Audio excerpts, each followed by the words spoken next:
right, Peach, what's the name of this movie? What's the name? This is literally the only movie you could possibly know the name to. Gone. You didn't rehearse this gig with me beforehand. Hey everyone, it's me, Aaron. I'm Michelle. I thought that joke was going to be way funnier, but Peach didn't react at all. Yes, the name of today's movie is Howl. It is all part of Werewolf Week, the final week of Thorgiween. We are both running on fumes at this point.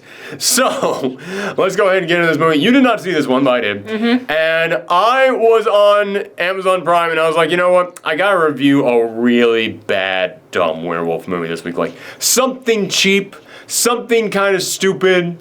I mean, I did Wolf Cop, but there's gotta be like, people know Wolf Cop. I've heard people bring Wolf Cop up before.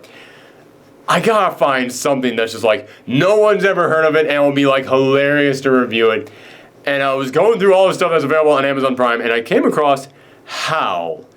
And I looked at it, and it had good audience scores, but I got news for you. On Amazon, that doesn't mean anything, because people will watch it, and if they like it, they get to the end of the movie, and they're like, oh yeah, okay, well I like that, I'll go ahead and rate that. If they don't like it, they typically just turn it off, and they never think about it. At least with Amazon Prime movies. If you have to pay for the movie, then if you're mad at, yeah, you will totally speak out and say, I'm very upset with this film. If you're getting it for free, you typically just walk away from it if you don't like it, you never think about it again. So this had good reviews from them, but I saw the IMDb score on there, and it was like a 5, like nothing great. So, and I looked at the poster that they had up there. It's just a big, angry man face with sharp teeth, just, and like, oh, that looks stupid. I know nothing about this, but it's on Amazon Prime, and it looks stupid. I'm gonna watch this, we'll review it. This movie is actually pretty good. I actually like, this is the big hidden gem I have found this year. I don't really necessarily want to use that term gem, but it's, you know, it's pretty darn good. If you have Amazon Prime and you like werewolf movies, I'm going to go ahead and recommend this one right now. And I knew this was going to be interesting as soon as it started, because, listen, there's a lot of really cheap horror films on Amazon Prime, and they all have a look to them. They all have that look of filmmaker who doesn't know what they're doing and doesn't have any money behind them. You can just kind of feel it right as the movie begins. This thing begins, and I immediately looked at it and went, oh my God, this is like a professionally made film. Like, this is a movie. This had a studio behind it and a budget. And they actually, wow, how have I never heard of this? And then people start talking, I went, oh, this is a British film. That's why I've never heard of it. It probably never came to the States. Oh, interesting. So this is a film that, the reason why I've never heard of it isn't because it was really bad and got buried. It's just like, it never came over here, so no one ever talked about it. And what this film is about is that it stars this person who he is not a conductor, because the conductor runs the train, but he's one of the people who like comes by and takes your tickets on a train. But that's the name of the... That's what they're called, the conductors? Yes. Okay, I thought conductor was just the person who ran the train. But I think like both, they can do both. They both, whatever. Yeah, right. But yeah, so he is one of these people who works on a train, and he is going to work, and he's being told by his boss, listen, you've been a little bit too lenient to your passengers. You've been letting them kind of like run all over you. If you want that promotion, you gotta step it up. You gotta actually, like, if you want to earn that new name badge of yours, you gotta really step it up. So he's going into work that day already thinking, oh man, I gotta be meaner to people. I gotta be more assertive and more. I gotta be more in charge when I'm on there, or otherwise they're gonna take everything away from me. So he's already got that mindset going in. And he gets there, and it's a regular commute. Some people are going to work. Some people are coming back from visiting families. Some people are on vacation. Some guy is a sports fan. He's got like a soccer jersey on. I'm sorry, this is an English film. A football jersey on. By the way, to all my European viewers, yes, we should be calling soccer football in America because you kick the ball with your feet. It just makes sense. I apologize. Yeah, so it was a regular day, and as always, the people on the train are running all over him. There is some lady there who, man, if you ever wanted a film in which you could look at and go, who are the first people that are going to die? You can tell. because there's a lady on there who she is in the quiet car, the car where you're not supposed to talk, and the only other people in there is this old couple, and they keep looking over this lady like, how dare this lady do all these things, and they're constantly looking at him like, can't you do anything, because she is constantly on her phone, she is singing out loud to music, and they're like, ma'am, you're in the quiet car, ma'am, please, you're just, and he can't get any control over her, anything at all. Because he is your typical horror movie protagonist where he's the guy that everybody walks over, and this is going to be his big hero's journey movie. But as the train is going along, it ends up breaking down, and ends up stalling, and they're out in the middle of the woods when it happens. And the head conductor, he goes out there to investigate, and then something grabs him and pulls him away. And considering that this is Werewolf Week on this channel, you can probably guess what it is. There are werewolves outside of the train. And the film is about this crazy cast of characters all stuck on this train as not one werewolf, but an entire pack of werewolves are moving in on them. And there's a couple of really interesting things that they do in this film with the werewolves. One is that they're not the typical werewolf with the big snout or anything like that, but they're also not the Wolfman where it's just a really hairy guy. Like somewhere in between? It's kind of somewhere in between because they are really big and muscular, and they are covered in hair, but it looks like a normal person just got like triple hairy, like just really hairy. The hair on their head is much longer. They've got big glowing yellow eyes, and they've got really big fangs. Like their face is contorted a bit to fit their really big fangs inside, but it's not a big snout. And as you and there comes a sequence in which you see someone getting infected by this, and they end up actually transforming into this. And when you see the transformation, it actually kind of makes more sense because they're talking about this, and someone brings up, this is werewolves that we're talking about. And they're, of course, looking at that going, no, that couldn't be. But then someone goes, well, all myths kind of come from a place. Maybe there is some kind of a virus, something like that is contagious to humans through bites or something, kind of like rabies or something. And it does cause this to happen to people. And there's a moment in which you see someone getting infected and they're coughing up, and when they cough up some blood, they also cough up their teeth. So it's not like, okay, I'm transforming into a wolf, so like my entire body changes, but changes just enough to take on these other traits. So I kind of enjoyed that they went that route with it. Also, like, there's moments in which you see these creatures out during the daytime, and you see one of them die and it doesn't take the silver bullet. So they did go with more of a no, this is just like a disease that takes over someone, and a disease isn't going to follow magic rules. A disease that turns you into a werewolf instead of a zombie, basically. Yeah, exactly. Which I'll get to that in just a second, but I did like that because they took that route with it. They did, hello, car outside. Because they took that route with it, this film, it basically said, okay, let's take the stuff that we know about werewolves, but let's take out all the magical things and say what parts of a werewolf could exist if this was like a rabies situation, some kind of a contagious disease. And it created something that I've never really seen in werewolves in films, and I did really enjoy that. Now, you mentioned this is like zombies, and I was kind of dancing around that a little bit. That's one of my few complaints with this film, though. It basically just becomes a zombie film, which is very different for a werewolf film, and that does make it unique.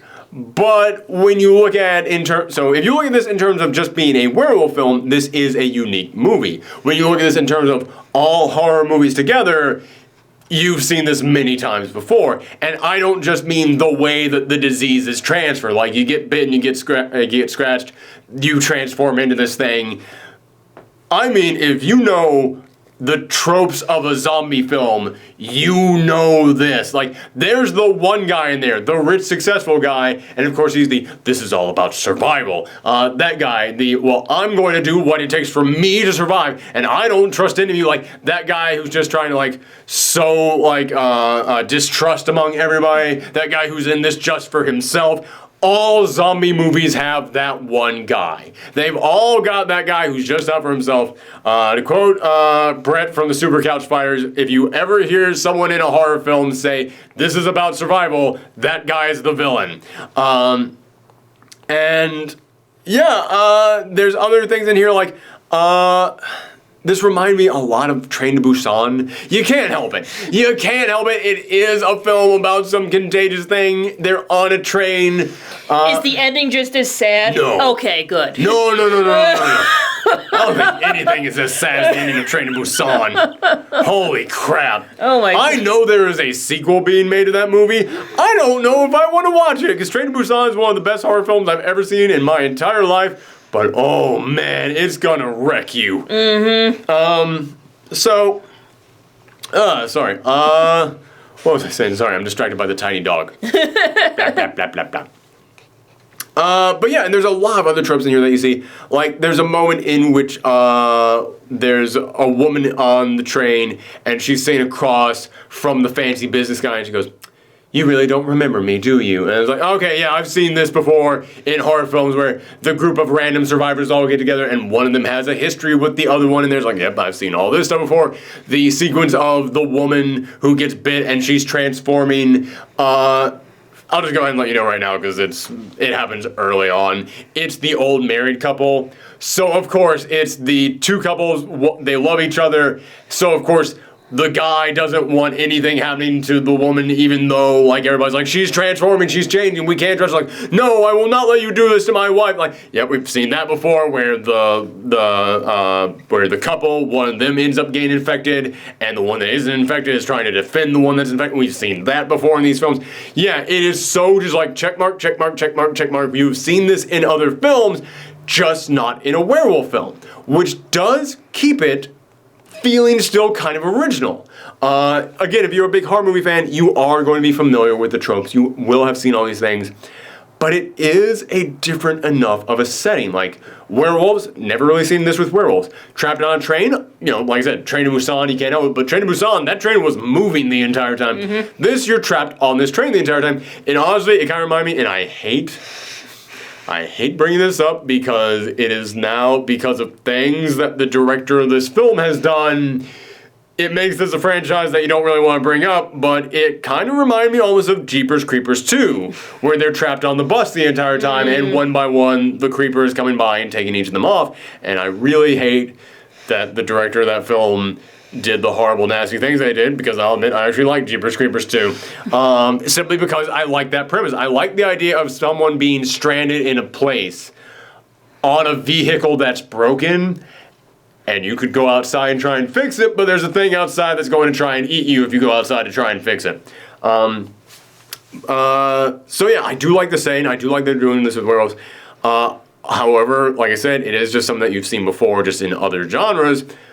But there are some other problems. Like I said, if you want a movie where it is easy to pick out who is going to die, it's this film. Like, okay, the woman who's being just the complete pain in the ass to everyone else. Like, yep, if you have an asshole in a horror film, the asshole always dies, or they're the villain of the film.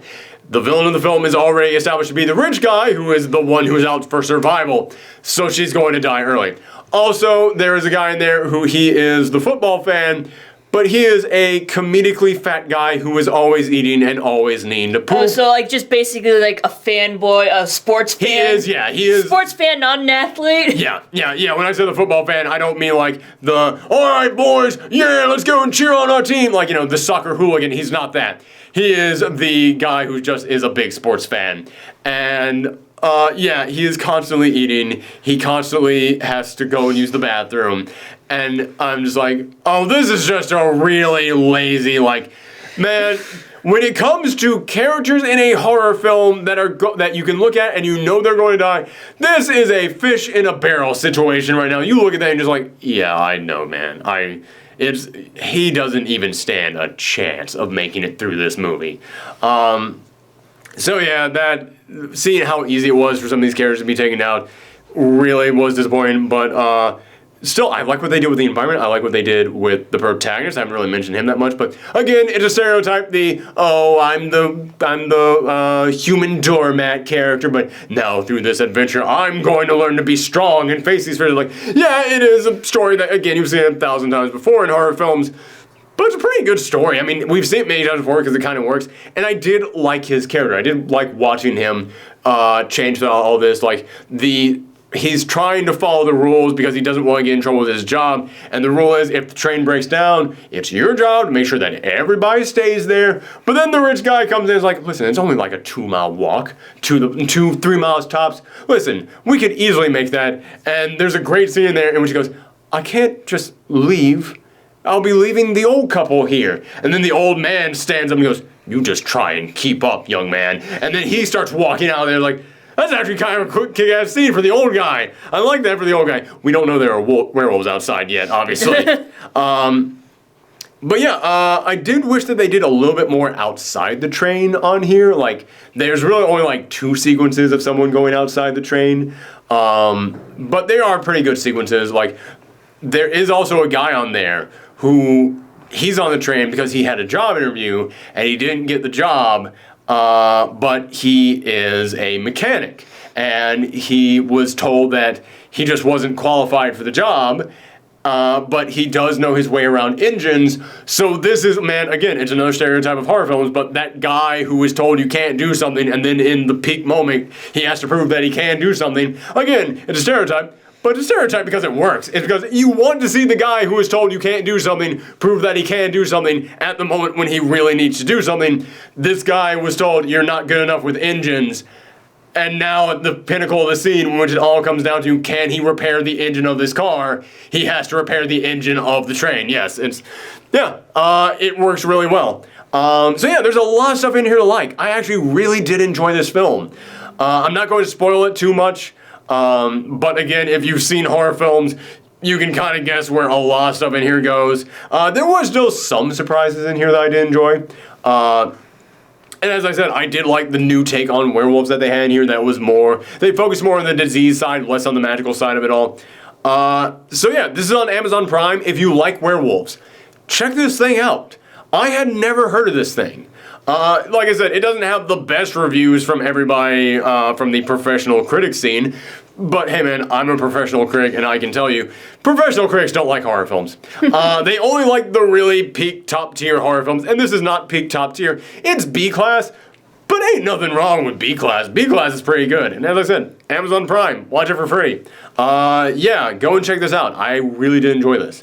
But that's it. That is day 4 of Werewolf Week. We've only got 3 more days. However, going in these final days, we're not just going to have werewolf videos, we are also going to review a couple of other things. We're going to review that Swamp Thing show, because I did sign up for the free trial of DC Universe, and I was able to binge watch that entire thing before that trial ran out. And that show is coming to, the CW, which is weird, because that show is very graphic, so I don't know how it's going to fit on the CW.